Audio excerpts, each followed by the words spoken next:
പിന്നെ വേറൊരു കാര്യം, മൈക്കിന് സൗണ്ട് ക്വാളിറ്റി ചെറിയ പ്രശ്നം വരാൻ സാധ്യതയുണ്ട്.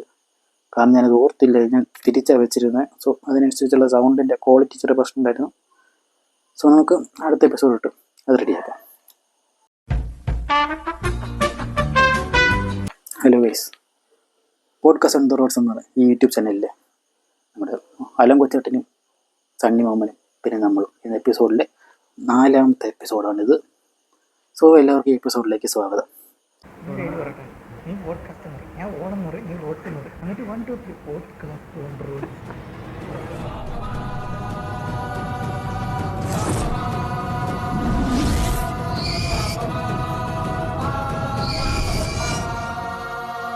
ഇപ്പോൾ നമ്മുടെ ബോർഡർ ഗവാസ്കർ ട്രോഫി 2ാമത്തെ ടെസ്റ്റ് മറ്റന്നാൾ തുടങ്ങുകയാണ്, വെള്ളിയാഴ്ച. അപ്പോൾ നമുക്കെന്തായാലും അതിനെ പറ്റിയിട്ടുള്ള ഒരു സെക്കൻഡ് ടെസ്റ്റിൻ്റെ പറ്റി ഒരു പ്രീ മാച്ച് അനാലിസിസ് അതാണ് നമ്മൾ ഇന്ന് പ്രതീക്ഷിക്കുന്നത്. സോ നമുക്കതിന് പിച്ചിലോട്ട് പോകാം. സോ അഡലേഡ് ഓവലിലാണ് നമ്മുടെ 2ാമത്തെ ടെസ്റ്റ് നടക്കുന്നത്. ഡേ നൈറ്റ് ടെസ്റ്റാണ്. സോ ഒരുപാട് പ്രത്യേകതകളുള്ള ഒരു ഗ്രൗണ്ട് തന്നെയാണ് അഡലേഡ് ടെസ്റ്റ്. അഡലേഡ് ഗ്രൗണ്ട് എന്ന് നമുക്ക് പറയാം ഓവല്.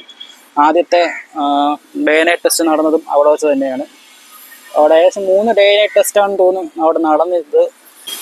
3 ഡേ നൈറ്റ് ടെസ്റ്റാണ് ഓവലിൽ നടന്നിട്ടുള്ളത്. Australia, New Zealand, Australia, south Africa, Australia, England. അപ്പോൾ ഈ 3 ടെസ്റ്റിനെ പറ്റിയും അത് 3 ഇതായിട്ട്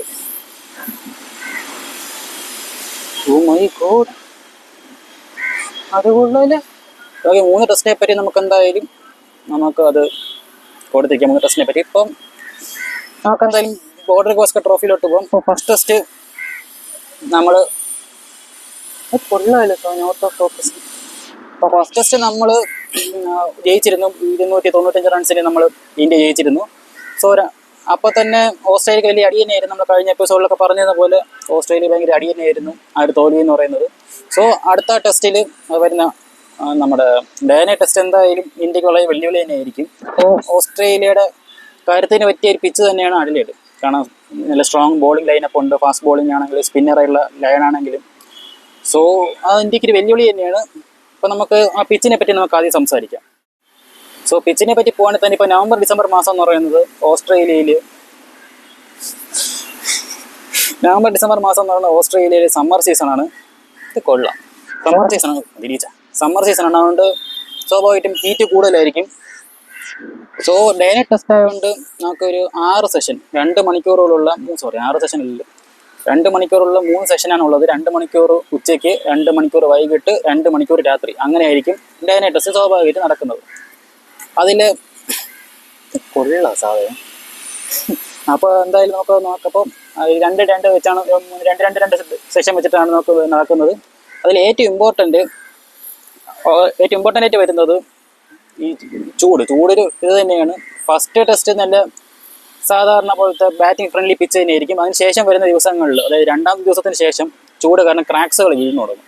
സോ 2-3 ദിവസത്തിന് ശേഷം, അതായത് ഏകദേശം ഒരു ഫസ്റ്റ് ഇന്നിങ്സ് സെക്കൻഡ് ഇന്നിങ്സിനോട് അടുക്കുന്ന സമയത്ത്, അതായത് ഇന്ത്യയുടെയും ഓസ്ട്രേലിയയുടെ ഫസ്റ്റ് ഇന്നിങ്സ് കഴിഞ്ഞിട്ട് അടുത്ത സെക്കൻഡ് ഇന്നിങ്സ് തുടങ്ങുമ്പോഴത്തേക്കും സ്പിന്നർമാർക്ക് നല്ലൊരു കഴുത്ത് കാഴ്ചവെക്കാൻ പറ്റുന്നൊരു പിച്ച് തന്നെയായിരിക്കും വരുന്നത്. സ്പിന്നർമാർക്ക് തന്നെയായിരിക്കും വരുന്നത്. സെക്കൻഡ് ഇന്നിങ്സ് തൊട്ട് സ്പിന്നർമാർക്കും നല്ലൊരു പിച്ച്, സ്പിന്നർമാർക്ക് നല്ലൊരു സഹായം പിച്ച് ഏർപ്പെടുന്നതായിരിക്കും. നല്ല സ്പിൻ ഉണ്ടാകും. കാരണം നല്ല ഡ്രൈ പിച്ചായിരിക്കും വരുന്നത്. കാരണം ചൂടാണല്ലോ, സ്വാഭാവികമായിട്ട് സ്പിന്ന് കൂടും. പിന്നെ ഉള്ളത് ഔട്ട്ഫീൽഡ്. നമ്മുടെ കഴിഞ്ഞ ടെസ്റ്റിൽ ഔട്ട്ഫീൽഡ് കുറച്ചൊന്ന് സ്ലോ ഔട്ട്ഫീൽഡ് ആയിരുന്നു. പക്ഷേ അഡലേഡിൽ സാധാരണ ഒരു ഫാസ്റ്റ് ഔട്ട്ഫീൽഡ് തന്നെയാണ് വെക്കുന്നത്. സോ ചുരുക്കി പറഞ്ഞ അഡലേഡ് എന്ന് പറയുന്നത് ഇനിഷ്യലി ഒരു ബാറ്റിംഗ് ഫ്രണ്ട്ലി പിച്ചായിരിക്കും. ഒരു ബാറ്റിംഗ് ഫ്രണ്ട്ലി പിച്ച് തന്നെയാണ്. കാരണം ഫാസ്റ്റ് ക്വിക്ക് ഔട്ട്ഫീൽഡാണ്. സോ ഒരു ബാറ്റിംഗ് ഫ്രണ്ട്ലി പിച്ച് തന്നെ ആയിരിക്കും. പക്ഷേ ബോളർമാർക്ക് നല്ല കഴുത്ത് കൊടുക്കുന്ന ഈ പിച്ചാണ്. പക്ഷേ ഈക്വലി അല്ല. എന്നാലും ഒരു 3ാമത്തെ ദിവസം തൊട്ട് തന്നെ പിച്ചിൻ്റെ ഗതി മാറി തുടങ്ങും. എന്നും പറഞ്ഞ് കംപ്ലീറ്റ് ബോളിംഗ് പിച്ച് ആവില്ല, ബാറ്ററിൻ്റെ പിച്ച് തന്നെ ആയിരിക്കും. പക്ഷേ ബാറ്റർ കുറച്ച് കരയിലോട്ട് കളിച്ചാൽ മാത്രമേ എന്തെങ്കിലും കാര്യം നടക്കുകയുള്ളൂ. പിന്നെ രാവിലത്തെ ഫസ്റ്റ് സെഷൻ നല്ല ചൂടാണ്. സോ ബാറ്റ്സ്മാൻ്റെ ശാരീരിക ക്ഷമത നമ്മൾ നോക്കിയേ പറ്റുള്ളൂ. സമ്മതിച്ചേ പറ്റുള്ളൂ. കാരണം നല്ല ചൂടത്താണ് കളിക്കുന്നത്. പക്ഷേ ഇന്ത്യക്കാർക്ക് വലിയ പ്രശ്നം ഉണ്ടാവില്ല. കാരണം അതിലും വലിയ ചൂടാണ് ഇന്ത്യയിൽ കളിച്ചു കൊടുക്കുന്നത്. അത് വലിയൊരു പ്രശ്നമാവില്ല. ഈവനിങ് വരുമ്പോഴത്തേക്കും വൈകിട്ട് 2ാം സെഷൻ തൊട്ട് ഇച്ചിരി ചൂട് കുറഞ്ഞ് തണുപ്പോട്ട് വന്നു തുടങ്ങും. രാത്രി ആകുമ്പോഴത്തേക്കും കംപ്ലീറ്റ്ലി മാറും.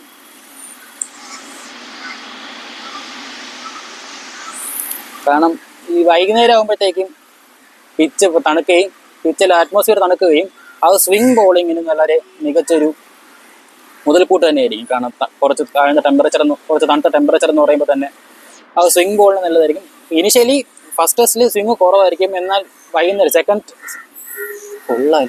സെക്കൻഡ് ഇന്നിങ്സ് തേർഡ് ഇന്നിങ്സ് അല്ലല്ലോ, സെക്കൻഡ് സെഷൻ തേർഡ് സെഷനിലൊക്കെ നല്ല ഒത്തിരി സ്വിംഗ് ചെയ്യുമ്പോൾ ഈവനിങ് സെഷനിൽ ഫാസ്റ്റ് ബോളേഴ്സ് ഏതെങ്കിലും ഫസ്റ്റത്തെ ഒരു 2 ദിവസം ഫാസ്റ്റ് ബോളേഴ്സിന് മാത്രമേ അവിടെ എന്തെങ്കിലുമൊക്കെ ചെയ്യാൻ പറ്റുള്ളൂ. ഇനി കഴിഞ്ഞ ടെസ്റ്റ് പോലെ തന്നെ നമ്മുടെ പിച്ച് വേഗം ക്രാക്ക് വീഴുമെന്നുള്ളത് അറിയില്ല, അത് പിച്ച് ഇൻസ്പെക്ട് ചെയ്താലേ പറയാൻ പറ്റുള്ളൂ. ഇപ്പോൾ ജനറലി പറയുകയാണെങ്കിൽ ഇപ്പം നമുക്കതേ പറയാൻ പറ്റുള്ളൂ. ഇപ്പോൾ ജസ്റ്റ് ഒരു പഴയതും പിന്നെ എങ്ങനെയാകെ ബിഹേവ് ചെയ്യുന്നു വെച്ചിട്ട് കുറച്ചൊരു റിസർച്ച് നടത്തിയതിന് ശേഷമാണ് ഈ കാര്യങ്ങൾ പറയുന്നത്. എത്രത്തോളം ആക്യുറേറ്റ് ആവണമെന്നില്ല, കാരണം ഞാനിവിടെ തിരുവനന്തപുരത്താണ്, കളി നടക്കുന്നത് ഓസ്ട്രേലിയയാണ്. സോ ഒരു ഊഹം വെച്ചേ ഇതൊക്കെ നമുക്ക് ചെയ്യാൻ പറ്റുള്ളൂ. സോ ആ ഊഹം വെച്ചിട്ടാണ് ഇതൊക്കെ പറയുന്നത്. അതുപോലെ തന്നെ സെക്കൻഡ് ഇന്നിങ്സിൽ ഭയങ്കര സ്വിംഗ് ആയിരിക്കും.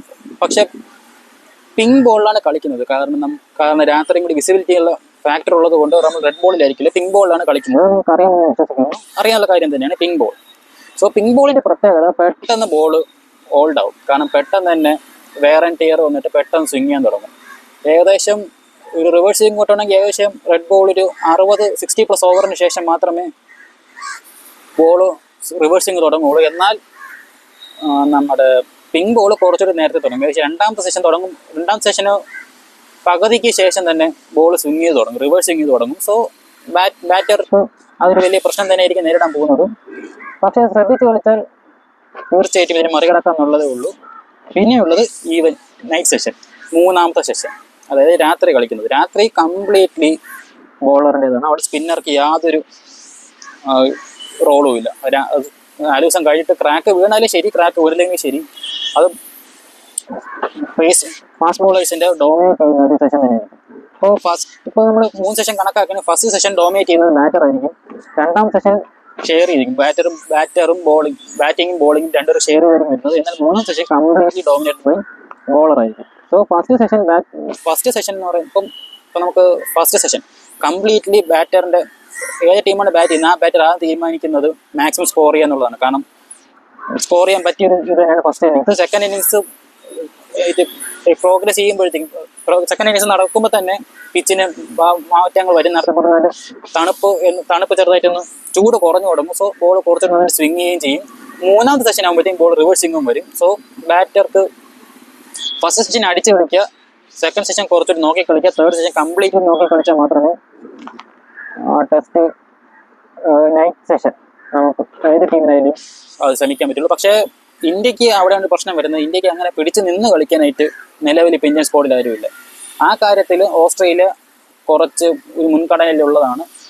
സ്റ്റീവ് സ്മിത്തും ഉണ്ട്, നമ്മുടെ ലബുഷൈനും ഉണ്ട്. രണ്ടുപേരും അത്യാവശ്യം നന്നായിട്ട് പിടിച്ച് നിൽക്കാൻ കഴിവുള്ളവർ തന്നെയാണ്. സോ ലബുഷൈനും സ്മിത്തും ഒരു ഇഞ്ചുറി അപ്ഡേറ്റ് ഉണ്ട്. ലബുഷൈനും സ്മിത്തിന് ഇഞ്ചുറി ഉണ്ടെന്നാണ് പറയുന്നത്. സ്മിത്തിന് വലിയ കുഴപ്പമില്ലാത്ത ഇഞ്ചുറി ആണെന്നാണ് പുറത്ത് വന്നത്. ലബുഷൈൻ്റേത് എത്രത്തോളം ശരിയാണെന്നറിയില്ല. ഇന്നത്തെ പത്രത്തിൽ ഞാൻ കണ്ട ലബുഷൈൻ്റെ കാര്യം, സ്മിത്തിൻ്റെ കാര്യം മാത്രമേ അറിഞ്ഞുള്ളൂ. പക്ഷെ എവിടെയൊക്കെ കേട്ടിട്ടുണ്ട് ലബുഷൈൻ കളിക്കാനില്ല, പരിക്ക് വന്നിട്ടുണ്ടെന്നുള്ളത്. പിന്നെ നെറ്റ്സിലും പ്രാക്ടീസ് ചെയ്തില്ലെന്നാണ് അറിഞ്ഞത്. എത്രത്തോളം ശരിയാണെന്ന് അറിയില്ല. എന്തായാലും നമുക്കത് നോക്കാം. പിന്നെ ഹേസൽവുഡും കളിക്കാനില്ല, റൂൾഡ് ഔട്ട് ആയിട്ടുണ്ട്. സോ അതിനെപ്പറ്റി നമുക്ക് എന്തായാലും പിന്നീട് സംസാരിക്കും. അപ്പോൾ ഇതൊക്കെയാണ് പിച്ചിനെ പറ്റി പറയാനുള്ളത്. പിന്നെ റെയർലി സംഭവിക്കാനുള്ള സാധ്യതയാണ് ചൂട് കൂടുക എന്നുള്ളത്. ഇപ്പോൾ തന്നെ ഏകദേശം ചൂട് 32-33 ഡിഗ്രി സെൽഷ്യസിലാണ് അവിടെ വരുന്നതെന്ന് തോന്നുന്നു. പക്ഷേ അത് 40 ഹിറ്റ് ആവാൻ സാധ്യതയുണ്ട്. പക്ഷേ റെയർ കേസാണ് അങ്ങനെ ഹിറ്റ് ചെയ്യാന്നുള്ളത്. അപ്പോൾ 40 ഹിറ്റ് ആക്കുകയാണെങ്കിൽ പെട്ടെന്ന് തന്നെ പിച്ച് ഡ്രൈ ആവും, പെട്ടെന്ന് ക്രാക്സ് വീഴും. സോ ക്രാക്സ് വീണ് നമ്മൾ കഴിഞ്ഞ ടെസ്റ്റിൽ കണ്ടിരുന്നത് പെട്ടെന്ന് ക്രാക്സ് വീണപ്പോൾ തന്നെ ബൗൺസ് അണീവനായിരുന്നു. ഇപ്പോൾ ബോളർക്കും ഇതില്ല, ബാറ്റർക്കും ബൗൺസ് ചെയ്യാൻ പറ്റിയില്ല. സോ അങ്ങനത്തെ ഒരു ഇഷ്യൂ ഇതിന് വരാൻ സാധ്യത കുറവാണ്. പക്ഷേ വരാം. കാരണം 40 ഡിഗ്രിക്ക് ഓൾമോസ്റ്റ് എത്തുകയാണെങ്കിൽ തന്നെ സൂപ്പർ ഡ്രൈ ആവുകയും പിച്ചിൽ പെട്ടെന്ന് ക്രാക്ക് വീഴാനും സാധ്യതയുണ്ട്. അപ്പോൾ നമുക്കതിനനുസരിച്ച് നമുക്ക് നോക്കി കളിക്കും. സ്ട്രാറ്റജി നമുക്ക് ഈ വരുന്നതൊക്കെ എങ്ങനെയൊക്കെ സ്ട്രാറ്റജി ചെയ്യുന്നത് നമുക്ക് നോക്കി നോക്കാം. നേരത്തെ പറഞ്ഞാൽ പിൻ ബോൾ ആയതുകൊണ്ട് തന്നെ തേർഡ് ടെസ്റ്റ് ബോളറിന് തന്നെയായിരിക്കും. സോ അത് ബാറ്റർ അങ്ങനെ കൈകാര്യം ചെയ്യുന്നത് നോക്കി ചെയ്തേ പറ്റുമോ. എന്തായാലും നമുക്ക് ഡേ നൈറ്റ് ടെസ്റ്റ് നോക്കുകയാണെങ്കിൽ മെയിൻലി ഡോമിനേറ്റ് ചെയ്യുമ്പോൾ നേരത്തെ പറഞ്ഞാൽ ബാറ്റർ തന്നെയായിരിക്കും. പിന്നെ ഇച്ചിരിയെങ്കിലും ഇതുള്ളത് ഫാസ്റ്റ് ബോളേഴ്സിനാണ്. സ്പിന്നർക്ക് അവിടെ യാതൊരു തരത്തിലുള്ള ഒരു റോളും ഇല്ല. കാരണം ഫസ്റ്റ് സെഷൻസ് ബോൾ ഓൾഡായിട്ടും കാര്യമില്ല, പിൻ ബോളാണ്. സോ സ്വിങ്ങിങ് റിവേഴ്സിങ്ങും പെട്ടെന്ന് കിട്ടുന്ന ബോളായതുകൊണ്ട് സ്പിന്നർമാർക്ക് വലിയ റോൾ ഉണ്ടാവില്ല. പക്ഷെ സ്പിന്നർക്ക് രണ്ട് ദിവസത്തിന് ശേഷം, സെക്കൻഡ് ഡേക്ക് ശേഷം സ്പിന്നർക്ക് അവിടെ റോൾ വരും എന്നും പറഞ്ഞ് ഫാസ്റ്റ് ബോളേഴ്സിന് റോൾ ഇല്ലെന്നില്ല. സ്പിന്നർക്കും ഡോമിനേറ്റ് ചെയ്യാൻ പറ്റുന്ന ഒരു പിച്ച് തന്നെ ബോൾ തന്നെയായിരിക്കും പിൻ ബോൾ വരുന്നത്. സോ ടെസ്റ്റ് ആയാലും പിൻ ബോൾ ആയാലും അത് ബോളർക്കും അനുയോജ്യമായിട്ട് വരും. ഇതാണ് ഈ ബോളിംഗ്. ഇപ്പോൾ നമുക്ക് ബാറ്റിംഗ് സ്ട്രാറ്റജി ഒരു ടീം എങ്ങനെ ഈ പിച്ച് നേരിടും നമുക്ക് നോക്കാം. സോ അത് സ്ട്രാറ്റജിയിലോട്ട് പോകും. പിന്നെ ഒരു കാര്യം പറയാൻ വിട്ടുപോയതാണ് നമ്മുടെ വേരിയബിൾ ബൗൺസിനെ പറ്റി. സോ ക്രാക്സ് വീണതിന് ശേഷം ഒരു 4th ഡേ 5th ഡേ ഒക്കെ ആകുമ്പോഴത്തേക്കും ബൗൺസ് വേരി ചെയ്യും. സോ അത് ബാറ്റർക്ക് ഇതിലും കൂടുതൽ പ്രശ്നങ്ങൾ ഉണ്ടാകാൻ സാധ്യത. സോ നമുക്ക് എങ്ങനെ ചെയ്യുന്നുള്ളത് നമുക്ക് നോക്കാം. സോ നമുക്ക് സ്ട്രാറ്റജിയിലോട്ട് നമുക്ക് കടക്കാം. എങ്ങനെയായിരിക്കും ഒരു ടീം, ഏത് ടീമായാലും എന്ത് ചെയ്യുന്നൊക്കെ നോക്കാം. സോ ടോസ് കിട്ടുന്നത് ഏത് ടീമാണെങ്കിലും സ്വാഭാവികമായിട്ടും എടുക്കുന്നത് ബാറ്റിംഗ് തന്നെയായിരിക്കും. സോ ബാറ്റിംഗ് ഫ്രണ്ട്ലി പിച്ച് തന്നെ ആയതുകൊണ്ട് തന്നെ, അല്ലെങ്കിൽ തന്നെ ടെസ്റ്റിൽ കൂടുതലും ടോസ് കിട്ടുന്ന ഒരു ബാറ്റിംഗ് എടുക്കുന്നു. കാരണം ബാറ്റിങ്ങിൻ്റെ അഡ്വാൻറ്റേജ് എന്ന് വെച്ചാൽ ഫസ്റ്റ് സെഷനിലൊക്കെ ഫാസ്റ്റ് ബോളേഴ്സിന്, പിന്നെ വരുന്നത് അവസാനമൊക്കെ സ്പിന്നിന് കരുത്തിരിക്കും. പ്രത്യേകിച്ച് ഇന്ത്യ ആണെങ്കിലും സ്പിന്നിന് വലിയ പ്രാധാന്യം കൊടുക്കുന്ന ടീം തന്നെയാണ് ഇന്ത്യ. സോ സ്ട്രെങ്ത് നോക്കുമ്പം 4th ഇന്നിങ്സിൽ നല്ലൊരു ബോളിംഗ് സ്ട്രെങ്ത് സ്പിന്നർക്ക് ഉള്ളതെന്നുള്ളതുകൊണ്ട് ഇന്ത്യ എന്തെങ്കിലും ബാറ്റിംഗ് ആയിരിക്കും എടുക്കുന്നത്. ഇത് തന്നെയായിരിക്കും ഓസ്ട്രേലിയൻ ചെയ്യുന്നത്. ഫസ്റ്റ് ബാറ്റിംഗ് എടുക്കുക, അതൊരു സേഫ് സോൺ തന്നെയാണ് ബാറ്റിംഗ് എടുക്കുക എന്ന് പറയുന്നത്. അപ്പോൾ അതായിരിക്കും ബാറ്റിംഗ് എടുക്കുന്നത്. ടോസ് കിട്ടുന്ന ടീം ബാറ്റിംഗ് തിരഞ്ഞെടുക്കുന്നതായിരിക്കും. സോ നമുക്ക് ബാറ്റിംഗ് എടുത്തു കഴിഞ്ഞാൽ നമുക്ക് ഒരു ടീം, അപ്പോൾ നമുക്ക് ടീം സ്ട്രാറ്റജിയിലോട്ട് പോകാം. അപ്പോൾ നേരത്തെ പറഞ്ഞതുപോലെ തന്നെ ടോസ് കിട്ടിയ ടീം ബാറ്റിംഗ് ആയിരിക്കും തിരഞ്ഞെടുക്കുന്നത്. കാരണം ആദ്യത്തെ ഫസ്റ്റത്തെ ഒരു ഒന്നര ദിവസത്തേക്ക് ബാറ്ററിൻ്റെ ഏർലി ബാറ്റിംഗ് കണ്ടീഷൻസ് നോക്കുകയാണെങ്കിൽ തന്നെ നല്ലൊരു ബാറ്റിംഗ് കണ്ടീഷൻ തന്നെയാണ് കിട്ടുന്നത്. നേരത്തെ പറഞ്ഞ പോലെ തന്നെ ഫസ്റ്റ് സെഷനിൽ കംപ്ലീറ്റ്ലി ഡോമിനേറ്റ് ചെയ്യുന്നത് ബാറ്റിംഗ് ടീം തന്നെ ആയിരിക്കും. സോ ബാറ്റർ ചെയ്യേണ്ടത് എന്താണെന്ന് വെച്ചാൽ ആ ഒരു first innings first second session dominate ചെയ്യുക എന്നുള്ളതാണ് ഒരു ടീമിൻ്റെ ഏറ്റവും കൂടുതൽ ചെയ്യേണ്ടത്. First session second session maximum dominate ചെയ്യുക, മാക്സിമം റൺ എടുക്കുക. ഒരു ബോളർമാർക്ക് അധികം വിക്കറ്റൊന്നും വീഴ്ത്താതെ മാക്സിമം റൺ എടുക്കാൻ നോക്കുക. സെക്കൻഡ് സെഷൻ തൊട്ട്, അതായത് സെക്കൻഡ് സെഷൻ അവസാനം തൊട്ട് അവസാനത്തിൽ 10 ഓവർ തൊട്ട് രാത്രി നൈറ്റ് വരെ, അതായത് ലൈറ്റ്സിൽ കളിക്കുന്നത്, അണ്ടർ ലൈറ്റ്സിൽ അതായത് ലൈറ്റ്സിൽ, അതായത് സൂര്യൻ അസ്തമിച്ചതിന് ശേഷം ലൈറ്റ്സിൽ കളിക്കുമ്പോൾ അത് ബോളർക്കും ഒരു മുൻകൈയുള്ള സമയമാണ്. സോ ആ സമയത്ത് എന്ത് ചെയ്യണം, ടീം ശ്രദ്ധിച്ച് കളിച്ചേ പറ്റുള്ളൂ. സോ അതുപോലെ തന്നെ ഞാൻ പറഞ്ഞ പോലെ തന്നെയാണ് ഫസ്റ്റ് സെഷനിൽ കംപ്ലീറ്റ് ഡോമിനേറ്റ് ചെയ്യുന്നത് ബാറ്റർ തന്നെയായിരിക്കും. ബാറ്റർ തന്നെയായിരിക്കും. സോ ഫസ്റ്റ് സെഷനും സെക്കൻഡ് സെഷനിൽ ഏകദേശം 3/4 ഭാഗവും ഡോമിനേറ്റ് ചെയ്യുന്നത് ബാറ്റർ തന്നെയായിരിക്കും. സോ മാക്സിമം റൺസ് സ്കോർ ചെയ്യുക എന്നുള്ളത് തന്നെയായിരിക്കും ആ ഒരു ടീമിൻ്റെ സ്ട്രാറ്റജി എന്നുള്ളത്. മാക്സിമം റൺ സ്കോർ ചെയ്യുക. അതിനുശേഷം വരുന്നത് സെക്കൻഡ് സെഷൻ്റെ അവസാനത്തെ കുറച്ച് ഭാഗവും തേർഡ് സെഷന് കംപ്ലീറ്റ്ലി ബോളറിൻ്റെ കയ്യിലാണ് ഇരിക്കുന്നത്. ബോൾ സ്വിങ്ങും അതിലുപരി റിവേഴ്സ് സ്വിങ്ങും ചെയ്യും. സോ അണ്ടർ ലൈറ്റ്സ് ബാറ്റർക്ക് ശ്രദ്ധിച്ച് കളിച്ചേ പറ്റുള്ളൂ. അതുപോലെ ഫസ്റ്റ് ഇന്നിങ്സ് അങ്ങനെ പോയി സെക്കൻഡ് ഇന്നിങ്സ് ആകുമ്പോഴത്തേക്കും ബാറ്റർ കുറച്ചുകൂടി വിഷമിക്കും ബോളിൽ കിട്ടാൻ വേണ്ടിയിട്ട്. കാരണം ആ സമയത്തേക്ക് പിച്ചിന് ക്രാക്സ് വരും. സോ ബിഹേവിയർ കംപ്ലീറ്റ്ലി മാറും. എന്ന് പറഞ്ഞാൽ ബോളിംഗ് പിച്ചായിട്ട് മാറില്ല, സ്റ്റിൽ ബാറ്ററിന് ഫേവർ ചെയ്യുന്ന പിച്ച് തന്നെയാണ്. ബോളർക്ക് റോൾ ഇല്ലാത്തതല്ല, ബോളർക്ക് അത്യാവശ്യം നല്ല റോളും ബാറ്റർക്ക് അതിലുപരി ഭയങ്കര മേൽക്കൈയുമുള്ളൊരു പിച്ച് തന്നെയാണ് അഡ്ലേഡ്. പോരാത്തതിന് ഡേ നൈറ്റ് മാച്ചും കൂടിയാണ്. സോ പേഷ്യൻ്റ്ലി കളിച്ചേ പറ്റുള്ളൂ. ഇന്ത്യക്ക് അവിടെയാണ് പ്രശ്നം വരുന്നത്. അങ്ങനെ പേഷ്യൻ്റ്ലി കളിക്കാൻ തക്കത്തുള്ള കളിക്കാർ കുറവാണ്. അറ്റ്ലീസ്റ്റ് പൂജാര ആവശ്യമുണ്ട്. സോ പൂജാര നമുക്ക് ഇതിലില്ല. പക്ഷേ അതിനെപ്പറ്റി നമുക്ക് കുറച്ചുകൂടി നമുക്ക് സംസാരിക്കാം. സോ നമുക്ക് അടുത്തത് സ്പിന്നിനെ പറ്റി നോക്കാം. ഫാസ്റ്റ് ബോളറായിരിക്കും വരുന്നത്. അപ്പോൾ സ്പിൻ അറ്റാക്ക്. അപ്പോൾ പിന്നെ എന്തായാലും സ്പിൻ അറ്റാക്ക് എന്തായാലും നമുക്ക് ഫസ്റ്റ് ഇന്നിങ്സിൽ പ്രതീക്ഷിക്കേണ്ട. അഥവാ ഫസ്റ്റ് ഇന്നിങ്സിൽ സ്പിൻ അറ്റാക്ക് ഒന്ന് ബാറ്റ്സ്മാൻ ചെയ്യേണ്ടത് തന്നെ കംപ്ലീറ്റ് ഡോമിനേറ്റ് ചെയ്യാന്നുള്ളതാണ്. അപ്പോൾ ഇങ്ങനെ ഡോമിനേറ്റ് ചെയ്യുക എന്നുള്ളത് സ്പിൻ വന്നാൽ കംപ്ലീറ്റ് ഡോമിനേറ്റ് ചെയ്യാനേ പറ്റുള്ളൂ. കാരണം സ്പിന്നർക്ക് അവർക്ക് പ്രത്യേകിച്ച് ഒരു ഗ്രിപ്പ് കിട്ടാൻ സാധ്യത കുറവാണ്. കാരണം പിച്ചിന് ക്രാക്സ് കുറവാണ്, ഫ്ലാറ്റ് പിച്ചാണ്. ഫ്ലാറ്റ് പിച്ചും അതുപോലെ തന്നെ ബൗൺസ് അങ്ങനെ അപ്രതീക്ഷിത ബൗൺസ് അങ്ങനത്തെ ബൗൺസൊന്നും വരില്ല. സാധാരണ ബോൾ എങ്ങനെ ബൗൺസ് ചെയ്യും അതുപോലെ തന്നെ അടിയിലും ബൗൺസ് ചെയ്യും. സാധാരണഗതിയിൽ അങ്ങനെയാണ്, മാറ്റമൊന്നും എനിക്ക് അറിഞ്ഞുകൂടാ. സോ നമുക്ക് എന്തായാലും പിച്ച്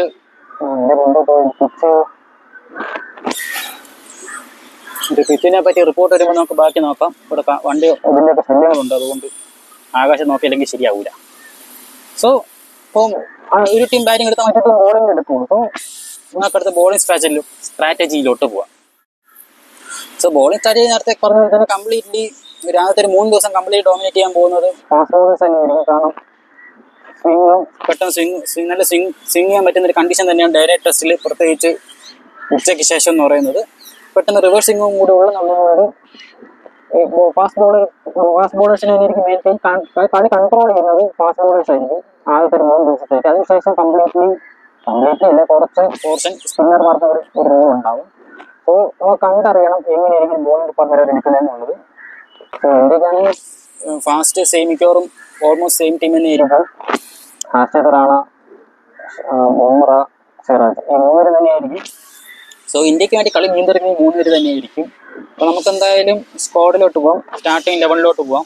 സോ നമ്മൾ സ്റ്റാർട്ടിങ് 11 നോക്കുകയാണെങ്കിൽ കഴിഞ്ഞ സീസണിൽ നമ്മുടെ രോഹിത്തും ഗില്ലും ഇല്ലായിരുന്നു. സോ 2 പേരും തിരിച്ചു വരുന്നുണ്ട്. സോ 2 പേരും തിരിച്ചു വന്ന സ്ഥിതിക്ക് സ്ക്വാഡിന് മാറാൻ സാധ്യതയുള്ള 2 പേരും മാറുന്നത് ദേവദത്ത് പടിക്കലും, പിന്നെ അതുപോലെ തന്നെ നമ്മുടെ പടിക്കലും ജൂറലും ആയിരിക്കും ടീമിന് മാറുന്നത്. ഇവർക്ക് പകരമായിരിക്കും ഗില്ലും രോഹിത്തും വരുന്നത്. ഗില്ലിന് പ്രശ്നമില്ല, കാരണം ഗില്ല് തേർഡ് പൊസിഷനിലോട്ട്. സോ ഫസ്റ്റ് പൊസിഷനിൽ നമ്മുടെ ജീസോളുണ്ട്. സെക്കൻഡ് പൊസിഷനിൽ ജീസോളുണ്ട്. സെക്കൻഡ് പൊസിഷനെ പറ്റി പറയാം. അപ്പോൾ കഴിഞ്ഞ ടെസ്റ്റ് നോക്കുന്ന ഫസ്റ്റിൽ ജീസോളും രാഹുലും പിന്നെ ജൂറെല്ലാം വന്നിരുന്നു. അപ്പോൾ പടിക്കൽ വന്നിരുന്നു. പടിക്കലിന് പകരം അവിടെ ഗില്ല് വരും. അതിനുശേഷം വിരാട് കോഹ്ലി വരും.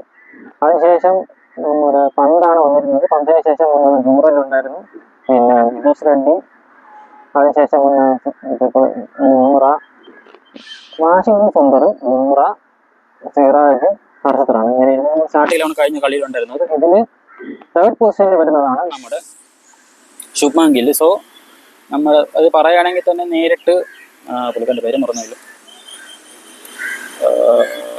പടിക്കലിനെ മാറ്റിയിട്ട് അവിടെ ഗില്ല് വരും. രോഹിത്തിൻ്റെതാണ് ഏറ്റവും കൂടുതൽ ചർച്ച ചെയ്യാനുള്ള ഇതാക്കുന്നത്. കാരണം കെ എൽ രാഹുൽ ടോപ്പ് ഓർഡറിൽ മാത്രം നന്നായിട്ട് കളിക്കുന്ന കോൺഫിഡൻസോട് ബാറ്റ് വീശുന്ന ഒരു കളിക്കാരനാണ് കെ എൽ രാഹുൽ. നമ്മൾ കുറേ വർഷമായിട്ട് കണ്ടിട്ടുള്ളതാണ്. ഫസ്റ്റ്, സെക്കൻഡ്, തേർഡ്, ഫോർത്ത് ഈ 4 പൊസിഷനിൽ നന്നായിട്ട് കളിക്കാൻ കഴിയുന്ന ഒരു കളിക്കാരൻ തന്നെയാണ് കെ എൽ രാഹുൽ. നമുക്ക് നോക്കുകയാണെങ്കിൽ ഫസ്റ്റ് പൊസിഷനിൽ ഫസ്റ്റ് ഓപ്പണറായിട്ട് ഫസ്റ്റ് വിക്കറ്റായിട്ട് ഫസ്റ്റ് മാനായിട്ട് ഇറങ്ങുമ്പോൾ 41 ഇന്നിങ്സിൽ നിന്ന് 1601 റൺസാണ് രാഹുൽ കോൺട്രിബ്യൂട്ട് ചെയ്തിട്ടുള്ളത്. ഏകദേശം ആവറേജ് 40.02. സോ പുള്ളിക്കാരൻ അവിടെ വളരെ മികച്ചൊരു ഇതുകൊണ്ട്. സെക്കൻഡ് പൊസിഷനിലാണെങ്കിലും അതുപോലെ തന്നെ 36 ഇന്നിങ്സിൽ 1053 റൺസാണ് പുള്ളിക്കാരൻ്റെ contribution with an average of 30.08. Third position അപ്പോൾ പിന്നെ നമുക്ക് ഒരു 5th and 6th പൊസിഷനിലാണ് K L രാഹുലിനെ ഇറക്കാനുള്ളത്. കാരണം 4th പൊസിഷനിൽ കോഹ്ലി ഉണ്ട്. 6th പൊസിഷനിൽ 9 ഇന്നിങ്സ് കളിച്ച രാഹുൽ 234 റണ്ണാണ് എടുത്തിട്ടുള്ളത് വിത്ത് ആൻ ആവറേജ് ഓഫ് 29.25. സോ അതാണ് ഇന്ത്യക്ക് ഏറ്റവും കൺസേൺ ആയിട്ടുള്ളത്. കാരണം നമുക്ക് അവിടെ രാഹുൽ ഓവർ കുറച്ച് താഴോട്ട് ഇറക്കി രാഹുൽ കളിക്കില്ല. സോ നമുക്ക് അടുത്ത ടെസ്റ്റിൽ മേബി നമ്മുടെ ജീസോളും രാഹുലും തന്നെ ആയിരിക്കും ഓപ്പണറായിട്ട് വരുന്നത്. അതിനുശേഷം ഗില്ല് വരും. അപ്പോഴാണ് ഒരു പ്രശ്നം വരുന്നത് രോഹിത് ശർമ്മ ഇവിടെ കളിക്കും. കാരണം രോഹിത് ശർമ്മ നമ്മൾ സ്ഥിരം ഓപ്പണറായിട്ടായിരുന്നു കളിച്ചുകൊണ്ടിരുന്നത്. പക്ഷേ ഇതിൽ ഓപ്പൺ ആകാൻ പറ്റില്ല. കാരണം കെ എൽ രാഹുലിന് കുറച്ചൊരു കംഫർട്ടബിൾ ആയിട്ടും കോൺഫിഡൻറ്റായിട്ടും കളിക്കുന്ന ഒരു പൊസിഷൻ തന്നെയാണ് first opening position. So K L Rahul opening കളിക്കും, രോഹിത് കുറച്ച് ലോവറിലോട്ട് ഇറങ്ങും. അപ്പോൾ നമുക്ക് രോഹിത്തിനെ നോക്കുകയാണെങ്കിൽ രോഹിത്തും ഫസ്റ്റ് സെക്കൻഡ് പൊസിഷനിൽ നിലവിട്ട് കളിക്കുന്ന നല്ലൊരു മികച്ച ഓപ്പണർ തന്നെയാണ്. ഇന്ത്യക്ക് ഇക്കാലത്തെ മികച്ചതാവാം, മികച്ച ഓപ്പണർ തന്നെയാണ്. മികച്ച ഓപ്പണർമാരിൽ ഒരാൾ തന്നെയാണ് രോഹിത് ശർമ്മ. നമുക്ക് നിസ്സംശയം പറയാം. ഫസ്റ്റ് പൊസിഷനിൽ ഏകദേശം 29 ഇന്നിങ്സ് ചെയ്യുന്ന 1226 runs with an average of 43.78. And second പൊസിഷനിൽ 35 ഇന്നിങ്സ് ചെയ്യുന്ന 1459 റൺസ് എടുത്തിട്ടുണ്ട് വിത്ത് ആൻ ആവറേജ് ഓഫ് 44.21. ഇനി നമുക്ക് പൊസിഷനിൽ വരുന്നത് 5th and 6th പൊസിഷനിലാണ്. കാരണം ഫസ്റ്റ് സെക്കൻഡ് ആയിട്ട് ജീസോളും രാഹുലും ഉണ്ടാവും. അതിനുശേഷം ഗില്ല് വരും, പിന്നെ കോഹ്ലി. ഈ 4 പേർക്കും ഫിക്സഡ് പൊസിഷൻ തന്നെയായിരിക്കും വരുന്നത്. പിന്നെ വരുന്നത് 5th and 6th ആണ്. നമ്മൾ 5th and 6th നോക്കുകയാണെങ്കിൽ നോക്കുകയാണെങ്കിൽ 5th പൊസിഷനിൽ രോഹിത് 16 ഇന്നിങ്സിൽ നിന്ന് 437 runs with an average of 29.13 എടുത്തിട്ടുള്ളൂ. എന്നാൽ 6th പൊസിഷനിൽ 25 ഇന്നിങ്സിൽ നിന്ന്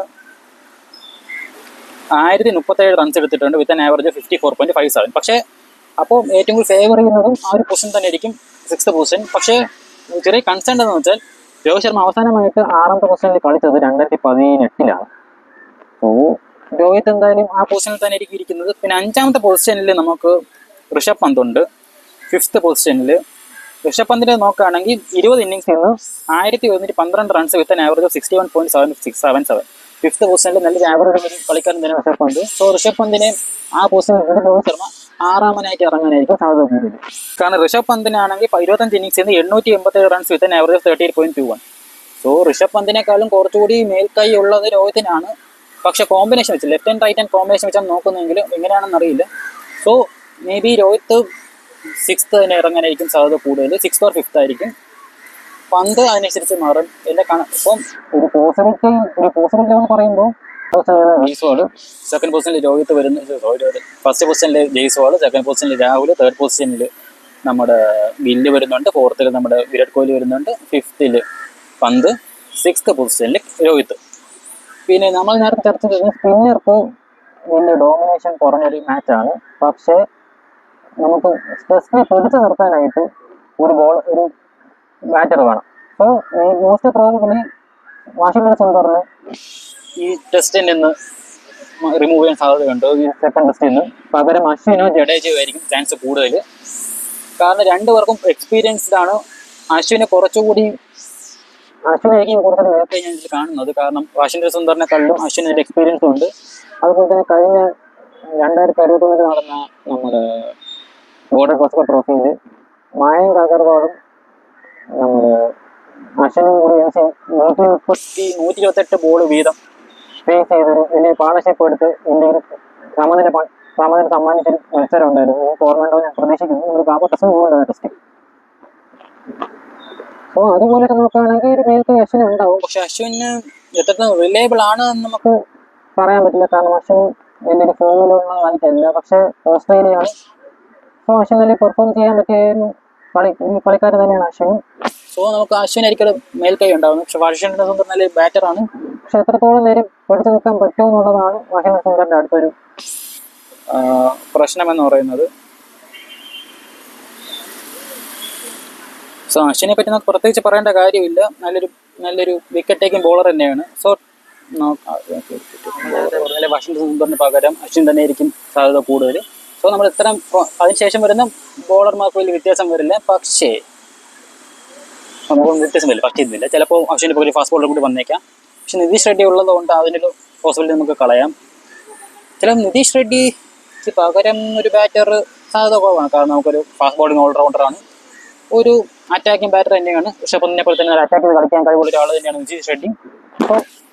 സോ നിതീഷ് റെഡ്ഡി തന്നെയായിരിക്കും സാധ്യത കൂടുതൽ. സോ ബാക്കിയിൽ അൺചേഞ്ച്ഡ് ആയിരിക്കും.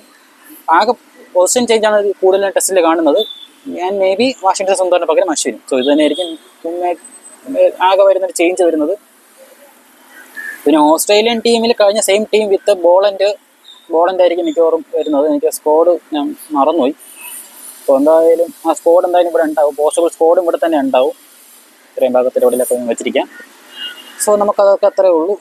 അതിനുശേഷം ഇപ്പോൾ നമുക്ക് ഇന്ത്യൻ സ്ക്വാഡ് പറയുകയാണെങ്കിൽ തന്നെ ഫസ്റ്റ് വരുന്നത് ഓപ്പണർ ജയ്സ്വാൾ, രാഹുൽ, ശേഷം ഗില്ല്, അതിനുശേഷം കോഹ്ലി വരുന്നു, അതിനുശേഷം നമ്മുടെ പന്ത് വരുന്നു, രോഹിത് വരുന്നു, നിതീഷ് റെഡ്ഡി വരുന്നു, അശ്വിൻ, ബുംറ, സിറാജ്, ഹർഷിത് റാണ. ഇതന്നെയായിരിക്കും നമ്മുടെ സ്ക്വാഡ് വരുന്നത്. സോ ഇതൊക്കെയാണ് ഈ പ്രീ മാച്ച് അനാലിസിസ് പോലെ എനിക്ക് പറയാനുള്ളത്. നല്ലത് പിന്നെ വേറെ മികച്ചതായിട്ട് എടുത്ത് പറയാന്ന് വെച്ചാൽ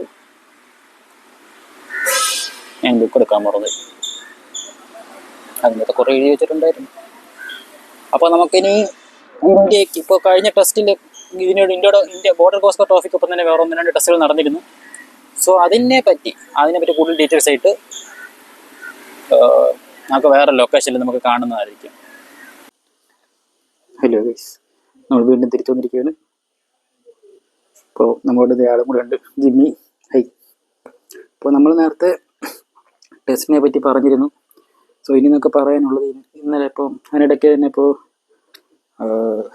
സൗത്ത് ആഫ്രിക്ക കഴിഞ്ഞ ശ്രീലങ്കയോട് ജയിച്ച സ്ഥിതിക്ക് സൗത്ത് ആഫ്രിക്ക ഇപ്പോൾ സെക്കൻഡാണ്, ഇന്ത്യ ഫസ്റ്റ്, നമ്മുടെ ഓസ്ട്രേലിയ തേർഡായി, പിന്നെ ശ്രീലങ്ക ഫോർത്താണ്. ഇപ്പോൾ കഴിഞ്ഞ സീരീസിൽ നമ്മുടെ സൗത്ത് ആഫ്രിക്ക വെൽ മാർജിനിലാണ് ജയിച്ചിരുന്നത്. സോ ഇനി അങ്ങോട്ടുള്ള കളിയെല്ലാം ടൈറ്റാണ്. കാരണം ഫൈനലിലെത്തുന്ന രണ്ടുപേർ ആരൊക്കെ എന്നുള്ളത് അറിയണമെങ്കിൽ അവസാനം വരെ എത്തിയേ പറ്റുള്ളൂ എന്നുള്ള അവസ്ഥയാണ് ഇപ്പോൾ എത്തിയിരിക്കുന്നത്. സോ ഇപ്പോൾ ഇന്ത്യ ഇപ്പോൾ ഫസ്റ്റ് പൊസിഷനിലാണ് നിൽക്കുന്നത് വിത്ത് പോയിന്റ് ഓഫ് 61.11. രണ്ടാം സ്ഥാനത്ത് സൗത്ത് ആഫ്രിക്കയാണ് 59.26. മൂന്നാമത് ഓസ്ട്രേലിയ 57.59. അതുപോലെ തന്നെ ഇന്ത്യയുടെ ഇപ്പോഴത്തെ കഴിഞ്ഞ കളിയിൽ സൗത്ത് ആഫ്രിക്ക 235 റൺസ് വിജയിച്ചപ്പോൾ തന്നെ ഇന്ത്യക്ക് ചെറിയ ആശ്വാസമുണ്ട്. കാരണം ഇന്ത്യയുടെ ഫൈനലിൽ കയറാനുള്ള സാധ്യത കുറച്ചിട്ട് തെളിഞ്ഞിരിക്കുകയാണ്. ഇതിനു മുമ്പ് വരെ 4-1 ജയിക്കണമെന്നായിരുന്നു, അതായത് 3-0 അല്ലെങ്കിൽ 4-0 അല്ല 4-0, 4-1, 5-0 എന്നിങ്ങനെയായിരുന്നു ഇന്ത്യയുടെ വിജയസാധ്യത. ഫൈനലിൽ കയറണമെങ്കിൽ ഇന്ത്യയുടെ വിജയസാധ്യത ഉണ്ടായിരുന്നത്. എന്നാലിപ്പോൾ അങ്ങനെയല്ല. ഇനിയിപ്പോൾ കഴിഞ്ഞ സീരീസ്, അതായത് നമ്മുടെ ഇപ്പോൾ സൗത്ത് ആഫ്രിക്ക ശ്രീലങ്കയെ 235 റൺസ് തോൽപ്പിക്കുകയും അതുപോലെ തന്നെ ഇംഗ്ലണ്ട് ന്യൂസിലൻഡിനെ തോൽപ്പിക്കുകയും ചെയ്തപ്പോൾ തന്നെ ഇന്ത്യക്ക് കുറച്ചൊരു ആശ്വാസമായി. കാരണം ഇന്ത്യക്ക് ഇനി 3-0 ജയിച്ചാൽ 3 കളി ജയിച്ചാലും മതി ഇന്ത്യക്ക് ഫൈനലിൽ കയറാം. അതുപോലെ ഇപ്പോൾ ഇന്ത്യ ഇപ്പോൾ 3-0 അല്ലെങ്കിൽ 4-0, 4-1 അല്ലെങ്കിൽ 5-0 എന്നിങ്ങനെയാണ് ഇന്ത്യ ജയിച്ചെങ്കിൽ ഇന്ത്യക്ക് മറ്റാരെയും ആശ്രയിക്കേണ്ട കാര്യമില്ല. ഇന്ത്യ നേരിട്ട് തന്നെ ഫൈനലിലുണ്ടാവും. അതുപോലെ ഇപ്പോൾ ഇന്ത്യ 3-1 ജയിച്ചതെങ്കിൽ 3-0 3-1 ജയിച്ചതെങ്കിൽ ഇന്ത്യക്ക് ജസ്റ്റ് ഒന്ന് കഷ്ടപ്പെടേണ്ടിരും. കാരണം സൗത്ത് ആഫ്രിക്ക 2-0 ജയിക്കണം, എങ്കിൽ മാത്രമേ ഇന്ത്യക്ക് കയറാൻ സാധ്യതയുള്ളൂ. അഥവാ ഇന്ത്യ ഇപ്പോൾ 3-2 ജയിച്ചതെങ്കിൽ ഓസ്ട്രേലിയ ശ്രീലങ്ക മത്സരം വളരെ ക്രൂഷ്യലാണ്. കാരണം അതിലിപ്പോൾ ശ്രീലങ്ക ഒരു കളി വിജയിക്കുകയോ അല്ലെങ്കിൽ ഒരു കളി സമനിലയാവുകയോ ചെയ്യുകയാണെങ്കിൽ 3-2 തന്നെ ഇന്ത്യ ഫൈനലിൽ കയറുന്നതായിരിക്കും. ഇപ്പോൾ സീരീസ് 2-2 ഡ്രോ ആണെങ്കിൽ സൗത്ത് ആഫ്രിക്ക 2-0 ജയിക്കുകയും വേണം, ശ്രീലങ്ക ടെസ്റ്റ് സീരീസ് ഓസ്ട്രേലിയക്കെതിരെ ജയിക്കുകയും വേണമെങ്കിൽ മാത്രമേ ഇന്ത്യക്ക് ഫൈനലിൽ കയറാനുള്ള സാധ്യതയുള്ളൂ. ഒരുപക്ഷെ ഇന്ത്യ 3-2 തോറ്റു പോവുകയാണെങ്കിൽ ഭയങ്കര കഷ്ടമാണ്. അവസാനത്തെ മാച്ച് ന്യൂസിലൻഡ് ഇംഗ്ലണ്ട് 1-1 ആവണം. ശ്രീലങ്ക അടുത്ത കളി ജയിച്ച് ശ്രീലങ്ക സൗത്ത് ആഫ്രിക്ക മത്സരം 1-1 ഡ്രോ ആവണം. പാകിസ്ഥാൻ സൗത്ത് ആഫ്രിക്ക നടക്കേണ്ട 0-0 ഡ്രോ ആവണം. അതുപോലെ ഓസ്ട്രേലിയ ശ്രീലങ്ക മത്സരവും സമനിലയാവണം. എങ്കിൽ മാത്രമേ ഇന്ത്യക്ക് ഫൈനലിൽ കയറാൻ സാധ്യതയുള്ളൂ. സോ അഡ്ലേഡ് ടെസ്റ്റാണ്, കഷ്ടപ്പെടേണ്ടി വരും. കാരണം അഡ്ലേഡിൽ വെച്ചാണോ എന്നറിയില്ല ഇന്ത്യയുടെ ലോ സ്കോർ 36 സംതിങ് 30 അതൊക്കെ സംഭവിച്ചത്. സോ ഡേ നൈറ്റ് ടെസ്റ്റാണ്, അഡ്ലേഡാണ്, ഓസ്ട്രേലിയയാണ്, സെക്കൻഡ് ടെസ്റ്റാണ്, കണ്ടറിയാം എന്താവുന്നുള്ളത്. പിന്നെ വേറൊരു കാര്യം പറയുമ്പോൾ അത് കഴിഞ്ഞതിലും പറഞ്ഞിട്ടില്ലായിരുന്നു. ഈ വീഡിയോ സബ്സ്ക്രൈബ് ചെയ്യുക, കമൻറ്റ് ചെയ്യുക, ഷെയർ ചെയ്യുക. പിന്നെ ബെല്ലൈക്കൺ, അത് നിങ്ങളുടെ ഇഷ്ടമുള്ളൂ, ബെല്ലൈക്കൺ ക്ലിക്ക് ചെയ്താലും കൊള്ളാം, ക്ലിക്ക് ചെയ്താലും കൊള്ളാം. സോ അത്രേ ഉള്ളൂ. Signing out.